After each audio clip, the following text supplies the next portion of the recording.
Buenos días con todos. Junto a mi grupo integrado por Ruth Briones, Luis Cuadros, Danillac Ramírez, John Zulca y Soliman Condori, mi persona, en esta ocasión estaremos abordando un tema muy importante del curso de Historia del Perú. Y por consiguiente, el tema que se tratará a lo largo del video es la migración interna en el Perú como consecuencia de la persecución del terrorismo. El terrorismo que se vivió en el Perú constituye uno de los episodios más dolorosos de la historia contemporánea del país. Según la Comisión de la Verdad y Reconciliación, durante las últimas décadas del siglo XX, el Perú enfrentó un conflicto armado interno caracterizado por la violencia ejercida por organizaciones terroristas, principalmente por Sendero Luminoso, quien afectó profundamente la sociedad peruana.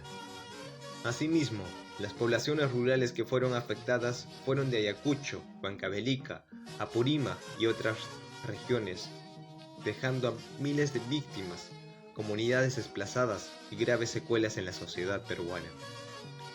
Comprender este capítulo de la historia peruana no solo implica conocer los hechos y sus protagonistas, sino también reflexionar sobre las causas sociales, políticas y económicas que favorecieron el surgimiento de la violencia y las consecuencias que produjo a las comunidades dentro del país.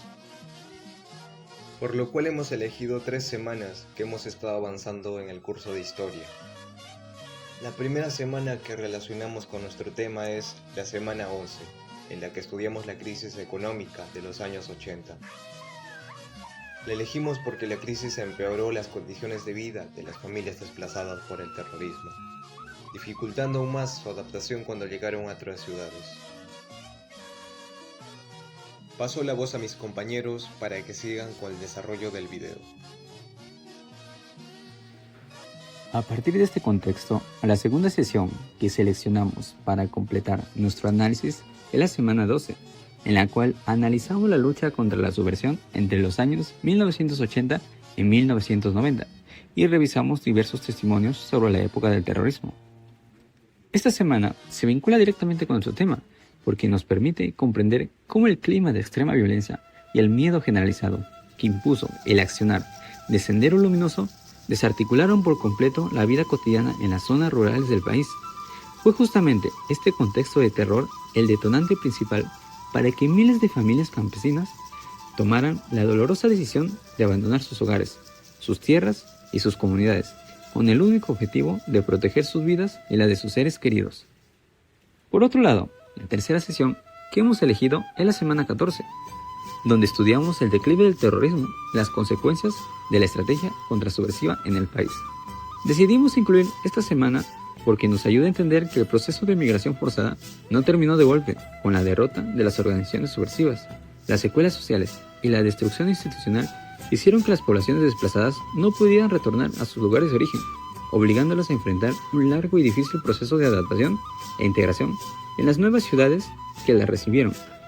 Una vez delimitado este marco histórico, basado en lo aprendido en las clases del curso, daremos paso a explicar detalladamente una de las principales causas y una de las consecuencias de esta migración interna en el Perú.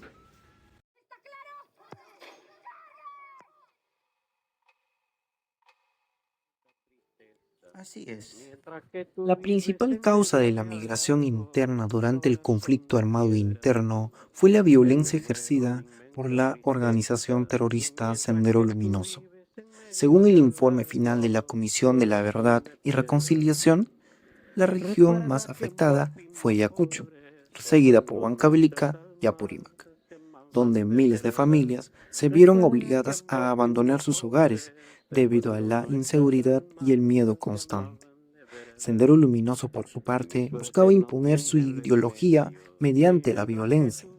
Atacaba a comunidades campesinas, asesinaba a autoridades locales y dirigentes comunales que se oponían a sus acciones, además de amenazar a los pobladores para obligarlos a colaborar con la organización.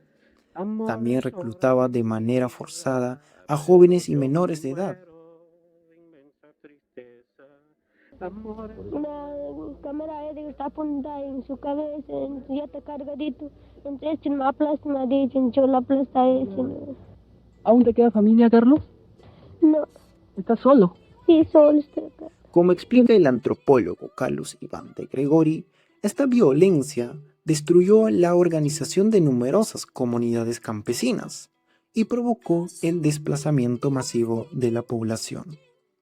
Frente a esta situación, miles de personas migraron desde las zonas rurales hacia lugares más seguros.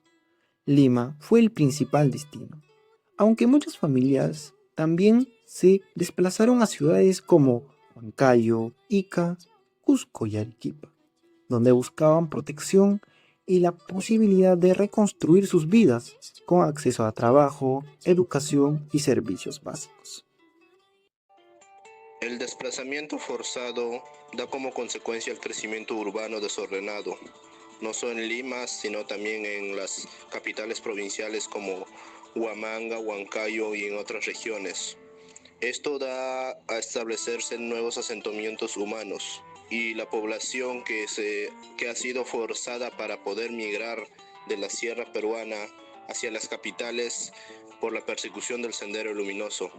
Y entre ellos las familias han enfrentado la pobreza, el desempleo, la discriminación y la falta de oportunidades. En esta ocasión tenemos a dos personas que vamos a poder entrevistar lo que han vivido la realidad de aquellos años 80 en el Perú.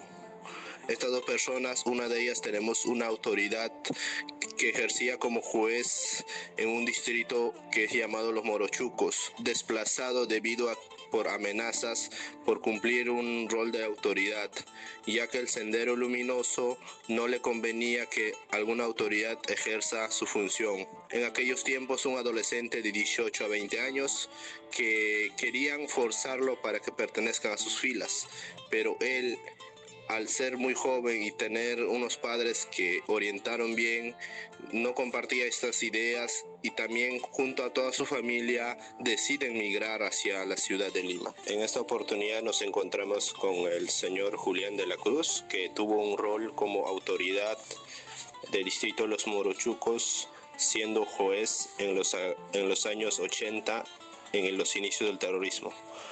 ¿De qué manera para usted afectó la persecución su vida y en qué circunstancias tuvo que abandonar su lugar de residencia?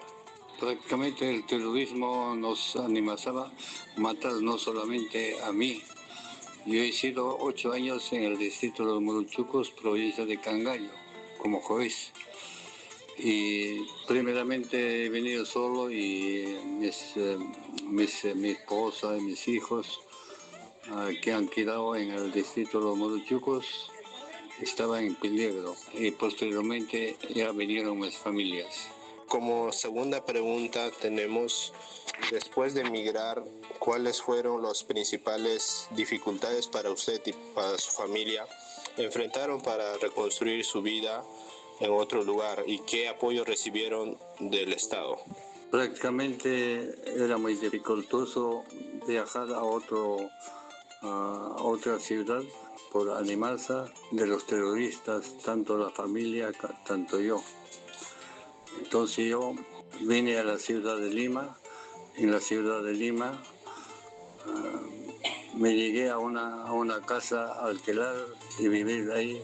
Posteriormente, el 83, ya vino mis familias, 5 hijos que tenía, dejando a mis animales, tanto como ganado vacuno, ovino y otros. Yo no recibí ningún apoyo económico del Estado ni tampoco de otras personas. Muchas gracias. En esta oportunidad nos encontramos con el segundo entrevistado, que es el señor Juan Moreno. Para usted, señor Juan, la pregunta es, cuando era adolescente, ¿cómo influyó el intento de reclutamiento por parte de los grupos de terroristas en la decisión de usted y de su familia para abandonar su comunidad? Bueno, en esos años, el grupo terrorista Sendero Luminoso ya empezó a presionarnos prácticamente para apoyarles, primero apoyarles con materiales,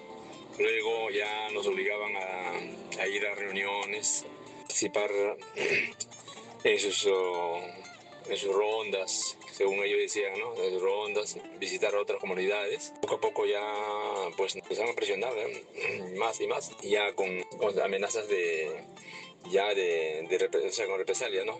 Y ya cerca a nuestra comunidad donde vivíamos, daban como escarmiento a aquellos que no querían apoyar a ellos, ya con asesinarlos, matarlos, y así, eso es lo que pasó. Entonces es así que nosotros ya no nos sentíamos seguros por ningún lado, ni por Sendero, o sea, que el grupo Sendero, ni por los militares. Estábamos entre la pared y la espalda, entre los dos grupos, en peligro. Ya tuvimos que abandonar todo y venirnos acá a Lima, pues prácticamente salvar nuestra vida, dejando todo lo que teníamos allá. Bueno, continuando con la segunda pregunta, tenemos como, después de dejar su comunidad, ¿qué cambios tuvo que enfrentar usted y su familia para poder adaptarse a una vida en otro lugar, que en esta ocasión sería la ciudad de Lima? Bueno, ha sido muy drástico, ¿no? Porque primero llegamos pues acá, bueno, con los recursos que teníamos, y vemos que se agotaba y hay que buscar trabajo, adaptarse, que no era fácil, ¿no? Y prácticamente mis sueños de seguir estudiando no se podía, era imposible, porque tenía que trabajar para poder sobrevivir. Buscar trabajo eran años muy difíciles, ¿no? Y así poco a poco nos hemos ido adaptando acá en la nuevo tipo de vida acá, que es la ciudad, pues, ¿no? En Lima, ¿no? Muchas gracias por la entrevista. En conclusión, a partir de lo expuesto, identificamos que la principal causa de la migración interna en el Perú fue la violencia y la persecución ejercida por los grupos terroristas. En esta situación obligó a miles de familias a abandonar sus comunidades para proteger sus vidas y buscar un lugar más seguro. Como consecuencia de este desplazamiento forzado, muchas personas enfrentaron pobreza extrema, perdieron oportunidades de trabajo, educación, y contribuyeron al crecimiento urbano desordenado en las principales ciudades del país, especialmente los asentamientos humanos. Además, los testimonios de nuestros entrevistados nos permitieron comprender que detrás de las cifras y los hechos históricos existieron experiencias personales marcadas por el miedo, la pérdida del hogar y la necesidad de empezar una nueva vida desde cero. Uno de ellos relató la persecución que sufrió por ejercer una autoridad local, mientras que el otro explicó cómo, siendo apenas un adolescente, estuvo en riesgo de ser reclutado de manera forzada por un grupo de terroristas. Frente a esta realidad, consideramos que la respuesta inicial del Estado fue insuficiente, ya que muchas familias desplazadas no recibieron protección inmediata ni el apoyo necesario para construir sus vidas. Sin embargo, con el paso del tiempo se implementaron medidas para recuperar la seguridad, reconocer los derechos de las víctimas y promover acciones de reparación. Finalmente, creemos que el Estado debe seguir fortaleciendo las políticas de reparación integral, preservar la memoria histórica mediante la educación y continuar impulsando el desarrollo de las comunidades afectadas por el conflicto armado interno, para que hechos tan dolorosos jamás vuelvan a repetirse. Recordar nuestra historia es construir un mejor futuro. Muchas gracias.